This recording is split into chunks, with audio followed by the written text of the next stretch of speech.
So, Indiana Jones and the Great Circle was announced for the PlayStation 5. April 17th is the date that it is coming out. This is no surprise, as Microsoft has said. Essentially, they are a third-party publisher. Everything that they do is coming to other platforms like the Switch 2 and the PlayStation 5 and the PC. So anybody sort of taking each game as they drop and saying, well, this game isn't there yet, and this game isn't there yet.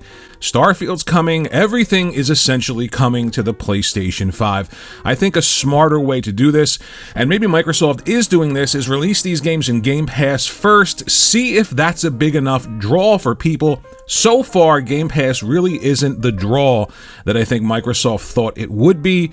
And even I thought it would be, because if you ask just a normal person, right, somebody who isn't hardcore into gaming like me or you, if, hey, do you want to spend $300 for Indiana Jones, Avowed, Expedition 33, and Atomfall, all added up together plus tax would be around $300. Or in the span of, say, 2.5 months, for $40, you drop $20 each month for Game Pass, you'll get all those games. Most people would say, wow, I didn't know that. That's a great deal. I might try that. And that's the hook, because most people don't know about Game Pass outside of this super hardcore gaming community.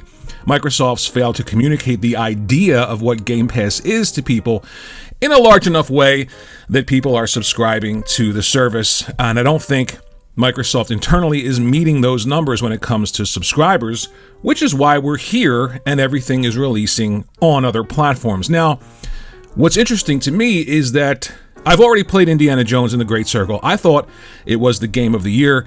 Didn't release in time to be considered, but I definitely think it was one of the best games last year. And this year it's coming to PlayStation 5. Now, I'm not going to purchase it again because I've already played it. I feel like, why spend $70 if I've already played the game? Now, this is different than games that I already know I'm going to love. For instance, if another Elder Scrolls comes out, I will probably purchase that. And that's when I'll make the decision, PlayStation 5 or Xbox Series X. But in terms of games that drop in Game Pass and then come to other platforms, for me, I feel like maybe it isn't a smart idea to spend for the game that I've already played, already beaten, already enjoyed. Now, there may be some haptic and adaptive trigger additions to the game that make it more immersive, and the little speaker may be more immersive. Maybe even it takes advantage of the strength of the PlayStation 5's SSD, and maybe even because it came out a while ago, they've had time to optimize. It looks and runs better on the base PlayStation 5. All of those are reasons for people who've never played the game to purchase it on PlayStation 5.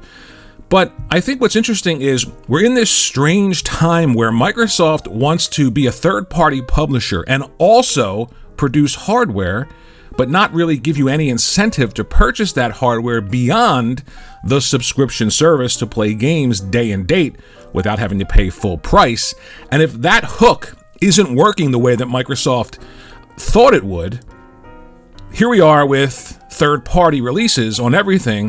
Where do we go in the future? Is Game Pass enough for you to stay with Xbox and the Xbox ecosystem? And if it is, that's great. But how do they grow beyond you, the super hardcore? How do they get the mom and pops and the kids to just stop doing the thing that they've always done, and that's just buy a PlayStation, right, over an Xbox? How do they communicate that idea that, hey, you could have played Indiana Jones a year ago? Hey, you could have played, God, what's the game? I'm forgetting Avowed. You could have played Avowed recently, rather than wait for it to come to PlayStation 5. You could play Atomfall when it releases, rather than pay, I think it's $60 or $50 for the game on the PlayStation 5. Now, I'm not saying that you shouldn't buy your games, but I'm also not saying that if you're interested in subscribing to something, that you shouldn't do that either, because I subscribe to Netflix versus buying the movies. I subscribe to Apple Music. I still buy music because I think subscription services have completely destroyed the music industry, which is an interesting sort of parallel here.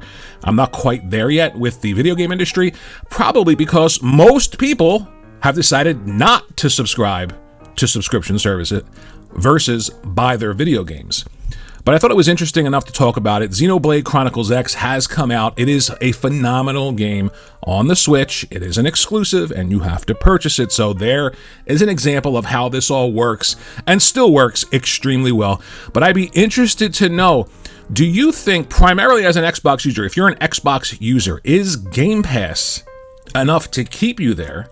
And if it is, which I suspect it is, how do they grow beyond you? Because it isn't enough to just have the same people that purchased an Xbox this generation to purchase an Xbox next generation. Maybe it is based on the income that they're going to get by being a third party. The attractiveness of hardware specifically isn't features, it's games.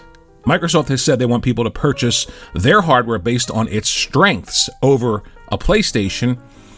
But if PlayStation's strength is developers putting games there and only there, then it really doesn't matter how powerful a system is, because the most powerful system has never won a generation ever. So I'm not quite sure of this strategy going forward, but I'm interested to learn. I'm interested to be right. I'm interested to be wrong. You let me know in the comment section below. Thanks for watching, and I'll see you in the next video.